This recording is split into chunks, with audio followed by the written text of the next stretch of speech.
কমিটির একটা সভা ছিল। এই সভাটার উদ্দেশ্য ছিল 25শে ডিসেম্বর এবং 31শে ডিসেম্বর 31st নাইট উদযাপন ভালোভাবে হয় এবং কোনো ধরনের যেন কোনো আইন শৃঙ্খলা পরিস্থিতি কোনো ধরনের কোনো অবনতি না হয় এবং তারা যেন এই অনুষ্ঠানগুলি খুব ভালোভাবে করতে পারে এই সম্বন্ধে আমরা আলোচনা করি। এই সম্বন্ধে আপনাদেরও আমাদের একটা রিকোয়েস্ট আছে। সাধারণত 31শে ডিসেম্বর 31st নাইট আমরা বলি, ওই সময় আমাদের অনেক সময় কিন্তু আমাদের ইয়ার জেনারেশনের ভিতরে শৃঙ্খলতা দেখা যায়। এটার ক্ষেত্রে আপনারা যদি কাগজ একটু আগে থেকে বুঝান এটা করাটা ঠিক না এবং অনেক সময় তারা বিভিন্ন জায়গায় বিভিন্ন ধরনের পারেশানি খায়, এগুলিও আপনারা একটু নিষেধ করতে পারেন। এটা কিন্তু আপনার এইবার আগে থেকে যদি একটুখানি উইকেন্ড ছিল তো কিন্তু এরা সাবধান হবে। আমরা 31st নাইটে যদি আমাদের যে নর্মাল ভাড়াগুলি আছে এগুলি আমরা বলতে পারি।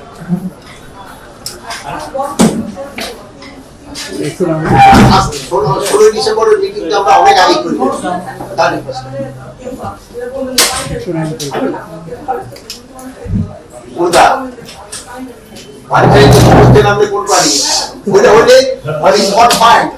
রাস্তাঘাটে যেন কোনো ধরনের অসুবিধা না হয়, এটা বিশৃঙ্খলা আমরা ফানস পুরানোর জন্য নিষেধ করি, যেন ফানস কেউ না উঠে। আমাদের ভাইদের উপর তারও সবাই রাজি দিতে আতশবাদী ফানস এগুলির জন্য আমরা নিষেধ করি। যেটা আমাদের ধর্মীয় অনুষ্ঠান এই আতশবাদী ফানস এগুলি কিন্তু কোনোটাই এলাও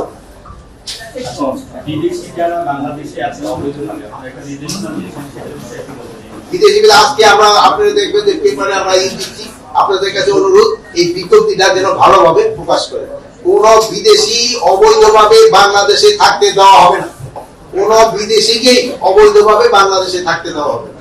এটা আপনারা ভালোভাবে এই নিউজটা করবেন এবং এই যে আমাদের যে বিজ্ঞপ্তিটা এটা খুব ভালোভাবে আপনারা প্রচার করবেন। কতজন আছে বলে আপনাদের এই কতজন আছে স্ট্যাটিস্টিক্সটা আমাদের কাছে এখন নাই, যদি স্ট্যাটিস্টিক্সটা নাই এটা যদি থাকতো তো আমি বলে দিতাম যে এতজন আছে। অনেক দেশেরই আছে, আমি কোন দেশের নাম মেনশন করতে চাচ্ছি না, বাট কোন দেশেরই আমরা এই অবৈধ নাগরিককে বাংলাদেশে থাকতে দিব এটা কোনো হঠাৎ না না না এটা কোনো হঠাৎ করে সিদ্ধান্ত, এটা হঠাৎ করে সিদ্ধান্ত না না, আইন শৃঙ্খলার সাথে এটা কোনো জড়িত না।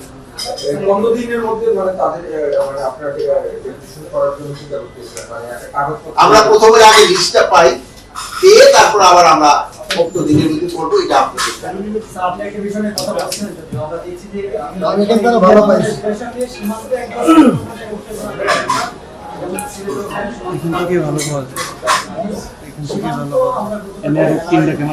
সীমান্ত পুরাই অ্যালার্ট।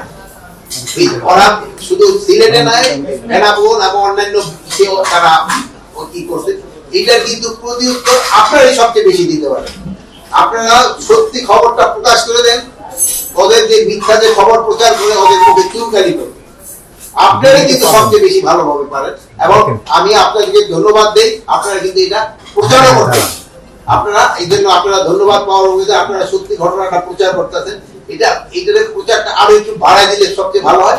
আর আমাদের যে ইংলিশ চ্যানেলের যেসব খবরগুলি হয় সেই সময় যদি একটু আপনারা একটু বেশি বলে দেন তো এটা সুবিধা হয় কি, বিদেশিরা তো অনেক সময় আমাকে বাংলাদেশি এই তো সবাই বাংলাটা বুঝে না, তারা বিদেশিরাও বুঝতে পারে। আপনাদের কাছে অনুরোধ যেহেতু আপনারা ইংলিশ খবরটা বলেন বা ইংলিশে যেমন আপনাদের অনুষ্ঠান করে দিন, এইগুলো যে আপনারা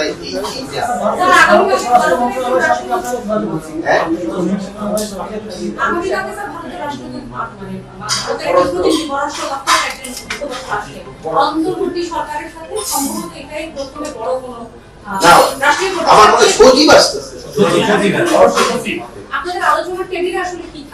এটা তো পররাষ্ট্র মন্ত্রণালয় না, আমি ক্যাবিনেটে এখানে কিন্তু ক্যাবিনেটের সাথে তো উনি কোন ক্যাবিনেটের আমার কথা শেষ হইতে দেন, আপনি আপনার কথা আমার দিলে তো বলতে পারবো না। এখানে তো কোনো মিনিস্টার আসতেছে না যে ক্যাবিনেটে আলোচনা, এখানে স্টাফ আসতেছে, সচিব আসতেছে, সচিব পর্যায়ে আলোচনা। পশ্চিমবঙ্গে যে রাজনীতি করেন যেটি অনেকেই বাংলাদেশ নিয়ে কথা বলছে, পলিটিক্যালি বলা হচ্ছে যে নানা ধরনের কথা বলা হচ্ছে, দুই দেশের যে একটা উত্তেজনা বলি বা তিক্ততা তৈরি হচ্ছে, আপনার স্বরাষ্ট্র মন্ত্রণালয় থেকে ভারতের স্বরাষ্ট্র মন্ত্রণালয় যোগাযোগ করছেন না, সরকারের সাথে যোগাযোগ করছেন কিনা? এটা আমরা যোগাযোগ করি আমাদের পররাষ্ট্র মন্ত্রণালয়ের মাধ্যমে এটা কিন্তু করা হচ্ছে। আর প্লাস ধরেন যে ইসে আছে যে আমাদের বর্ডার সিকিউরিটি ফোর্স এবং অদের সিকিউরিটি ফোর্স এইভাবে এরাও বলছে, মানে এদের সাথেও ই হয়, কিন্তু আমাদের এই জিনিসটা পররাষ্ট্র মন্ত্রণালয়ের মাধ্যমে। বর্ডারে যদিও কোনো মানে বর্ডারে কোনো অবৈধ অনুপ্রবেশ কোথাও এবং কোনো সময় বরদাস্ত করা হবে না।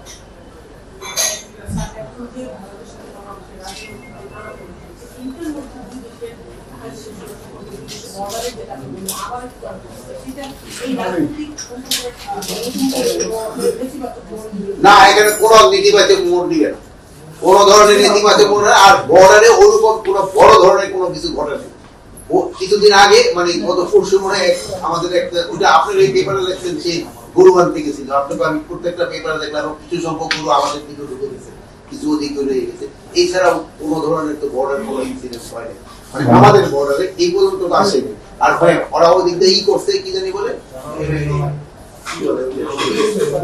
মিছিল টিছিল করছে, এটা তো বর্ডারেও পারে, আটার দেশে মিছিল করার অধিকার তার আছে।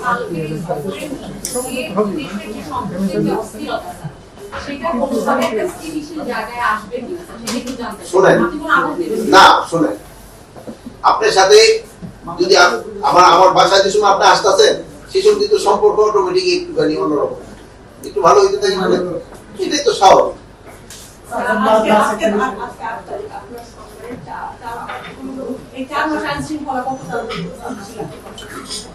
এটা ক্ষেত্রে আমি আপনার অনুরোধ করবো 4 মাস যাবতে আপনি আমার এই হিন্দি ঘুরে ফেরা করেন, আপনি বলেন কিছু উন্নতি হয়েছে কি হয়।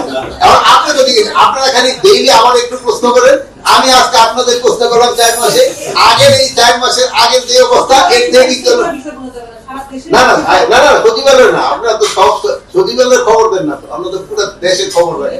হ্যাঁ, আপনি বলেন কিছু উন্নতি হয়েছে কি হয় না। না, আমি ওই আপনার ওই প্রশ্নটা আগে উত্তর দিয়ে এলাম, তারপরে পুলিশের না না আপনি দেখে আমি ভাই, আমরা শুনে সাংবাদিকতা দিয়ে কিন্তু পেশা শুরু করছি, মর্নিং নিউজের সাংবাদিক আমিও ছিলাম। আপনি অবৈধ বিদেশিদের কথা বলছেন, আমাদের একজন তার ফেসবুকে লিখেছেন 26 লাখ ভারতীয় বাংলাদেশে বাস আছে, চাকরি করছে। এইটা কি সেই বিষয়টাকে একটা আছে, মানে অবৈধ চাকরি এই কোন উপদেশটা কোন ফেসবুকে দিচ্ছে আমি জানি না, এই ব্যাপারে আমি কোন কমেন্ট করব। আচ্ছা, ভালো থাকেন।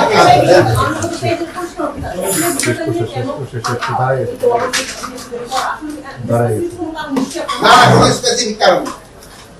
আমাদের দেশে অবৈধভাবে কাউকে থাকতে পারবে, এইগুলো উদ্দেশ্য